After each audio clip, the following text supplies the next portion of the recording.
Teodoro Bustamante, él es sociólogo y también editorialista de uno de los diarios del país. Teodoro, muy buenos días y bienvenido. El presidente de la República, en su informe a la Nación, bueno, ya hemos dicho que se dedicó demasiado tiempo a criticar a la prensa, pero hubo una frasecilla al final que a mí me llamó mucho la atención y que estoy tratando de interpretar y analizar para ver cómo le sacamos provecho. Al final de su discurso dijo que es importante hacer un llamado a la reconciliación nacional, aunque no especificó con quiénes, cómo, cuándo, a qué hora y cómo nos unimos a esa reconciliación nacional, que creo que es lo que todos esperamos en un momento en que hemos llegado a un nivel de confrontación que ya no podemos más, no podemos caer más bajo.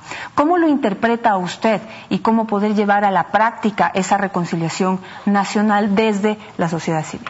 Bueno, en primer lugar, gracias por esta invitación, por esta oportunidad. Y yo creo que voy a decir primero una cosa: la reconciliación nacional es de todo el mundo. Por eso es nacional. Entonces, ¿quiénes son los llamados a eso?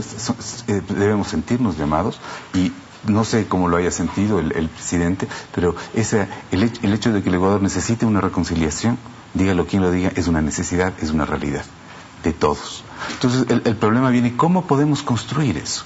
Y a mí me parece que esa es la tarea más importante de ese aspecto, de una frase concreta, que es una frase que abre cierta expectativa, cierto interés.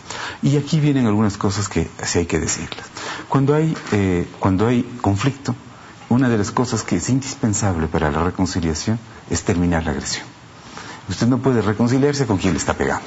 Usted no puede reconciliarse cuando está existiendo la agresión. Entonces, aquí viene algo que es: ¿queremos reconciliación? Suspender la agresión. Ahora, ¿qué es lo que significa? Nosotros tenemos en esa intervención que usted menciona, no sé, 80% de agresión y un 1% de reconciliación. Podríamos discutir cuál es la relación. Aquí viene algo, y es cómo manejar la agresión. Porque estamos viviendo en una situación en que la agresión desde el poder es muy fuerte, muy sistemática. Yo creo que hay una cosa que, para que la reconciliación sea clara, es indispensable. La agresión tiene que ser rechazada. No aceptamos la agresión. No aceptamos la agresión tanto verbal, y digamos hay varias maneras de no aceptar. Yo les recomiendo, si es que los ecuatorianos quieren trabajar por la reconciliación, cada vez que ven a un funcionario público insultando, apaguen el televisor o la radio. Entonces así les estarán diciendo: miren, no estamos nosotros dispuestos a caer en el juego del insulto, y cada vez que usted comience a insultar, le voy a callar. ¿Qué podemos en la casa callarles apagando el aparato? Luego de eso viene la otra parte. Y la otra parte es tratar de encontrar, vamos a ver cómo podemos dialogar. Y en el diálogo nosotros tenemos que reconocer ciertas cosas que son posibles de dialogar y otras cosas que no son posibles de dialogar. Si usted tiene un asaltante que le está agrediendo y el asaltante le pregunta dónde tiene su plata, entonces eso no es diálogo. Claro, eso no es diálogo. O sea, eso es una extorsión, eso es una presión, eso es una agresión que está haciendo. Entonces, ¿cómo vamos a organizar una forma de dialogar? Para poder dialogar, nosotros tenemos que tratar de hacer que el espacio de encuentro entre dos personas sea un espacio en el cual, digámoslo así, haya la posibilidad de que los dos ganen. Si es que nosotros estamos en una confrontación en la cual yo hablo para ganarte puntos a ti, o tú hablas para denigrarme a mí, estamos en una situación en la cual el diálogo no es posible, lo que estamos haciendo es una pelea verbal. Entonces, a mí me parece que hay una serie de cosas que es necesario hacer: crear este clima, ir identificando cuáles son las agresiones que hay que parar, y luego me parece que tenemos que abordar los temas programáticos que el Ecuador necesita. Ahora, ¿cuánta paciencia puede tener la ciudadanía? Bueno, hemos visto que ha perdido toda la paciencia en este momento. Tanto tenemos, después de la última consulta popular, hemos evidenciado que tenemos un país absolutamente dividido entre los que están a favor del presidente Rafael Correa, porque es personal ese apoyo, y a favor de quienes están en contra del presidente Rafael Correa. Y quienes están a favor del presidente Rafael Correa siguen exactamente su ejemplo de agresión, de agredir a quienes están en contra, y quienes están en contra responden exactamente con la misma moneda. ¿Cómo hacer entender a uno de los dos grupos o a ambos grupos que mientras más nos confrontemos y mientras más nos insultemos, menos lejos vamos a llegar? Yo creo que hay diferentes grados, y esto es también importante señalar. Es mucho más grave la agresión del que tiene el poder. Es mucho más grave la agresión del que tiene los instrumentos que son de todos. Pero es cierto, no vamos a llegar a ningún lado a través de un simple sistema de multiplicar las agresiones. Entonces, ¿qué es lo que nosotros tenemos que hacer? Tenemos que crear veamos cuál es el mecanismo para que nosotros podamos abordar los problemas importantes del país. El gobierno ha tenido, necesita, o parte esencial de su discurso, de su gestión política, es dar la apariencia de que todas las soluciones pasan por el gobierno. Eso no es cierto. Voy a poner un ejemplo. La reforma de la justicia. La reforma de la justicia, usted acaba de hacer una entrevista en que se muestran los problemas, toda una serie de dificultades, pero aquí yo quisiera señalar algo que es bien importante. La reforma de la justicia incluye a los usuarios del sistema de justicia. Si es que nosotros vamos a utilizar la justicia cada vez que tenemos rencor personal con alguien, o cada vez que vemos la oportunidad de hacernos de unos millones con una indemnización, eso es una forma infantil de usar la justicia. Es una forma no respetuosa del orden. Entonces, ¿qué es lo que nosotros necesitamos? Algún llamado que hay que hacer. ¿Quiénes se necesitan reformar la justicia? También los usuarios. Una de las formas de reformar la justicia es tener un valor ético muy alto cuando yo acudo a la justicia. Si yo estoy usando, y esta es una herencia que nosotros tenemos, la justicia para hacer trucos en mis rencillas personales, y a este señor que me molestó en esto, van a ver lo que le hago porque le meto un juicio, y en este juicio, como yo tengo contactos acá, le voy a destruir, le voy a embargar la casa y le voy a meter preso y todo eso. Nosotros estamos haciendo una gestión de baja calidad ética, de una baja calidad moral, y que destruye la vida social. Entonces nosotros tenemos que comenzar a actuar, a ser capaces de, en nuestro funcionamiento, tener un comportamiento ético. ¿Y en qué se mide el comportamiento ético? En el respeto a aquel que me cae mal, en el respeto a aquel que es mi rival, en el respeto al mi enemigo, digamos entre comillas. Es ahí donde se mide la calidad moral si es que nosotros estamos siendo bonitos y buenas gentes solamente con los panas, solamente con mi año del alma. Entonces, eso no es una cualidad en la vida social.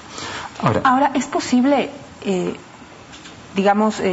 quienes ejercen el poder y ejercen ese poder y se expresan con violencia o se expresan con agresiones para poder demostrar sus puntos de vista, es posible que desde el lugar de los que no tienen ese poder, dejar de contestar en la misma medida, exigir el diálogo antes que la agresión?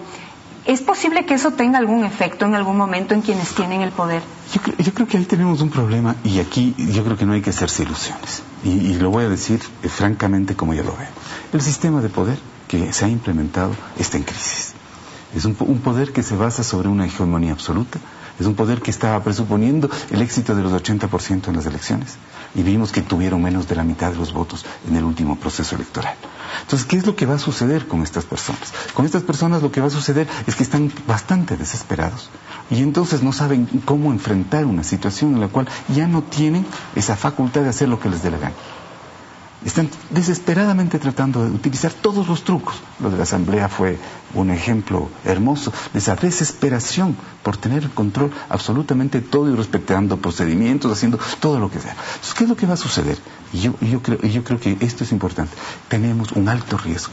Porque estas formas de utilizar el poder, cuando se van viendo menoscabadas, ¿qué es lo que hacen? No saben hacer otra cosa, sino exacerbar la violencia.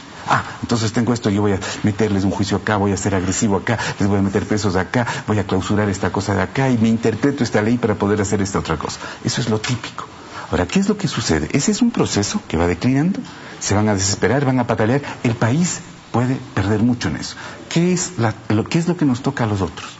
Lo que nos toca a los otros es, esta decadencia, es una decadencia que lo peor que puede pasar es que nos lleve a otra forma, a un cambio, en que tengamos nosotros otra forma de poder autoritario que reemplace al actual. Eso no nos sirve de nada. Nosotros lo que queremos no es cambiar a un autoritario por otro autoritario. Nosotros tenemos que cambiar el autoritarismo en cuanto tal. Y para hacer eso nosotros tenemos que comenzar ahora a generar las formas de enfrentar los problemas, las formas de proponer, las formas creativas. Si es que uno puede responder con una canción a un insulto, si es que uno puede responder con un poco de gracia, con chispa, a todo lo que son las formas toscas de agredir a otros, es lo que nosotros necesitamos hacer. Es evidente, y a mí me parece que los ecuatorianos tenemos que saber esto, nosotros tenemos que reconstruir en el Ecuador algo. La reconciliación, podríamos decir, el acuerdo, las formas de tratar los problemas. Ahora, eso no es fácil en las condiciones actuales. No es fácil porque hay un sistema de poder que se está exacerbando y como está perdiendo fuerza, La única respuesta que ellos han logrado hacer es exacerbar esa forma de agresividad. ¿Será que el poder no está consciente del daño que está causando con esa actitud agresiva? ¿O será que al poder le conviene esa actitud agresiva porque, digamos, es parte de su forma de poder? Yo creo que es casi como una adicción. Usted conoce, por ejemplo, cuando una persona, hay alcohólicos.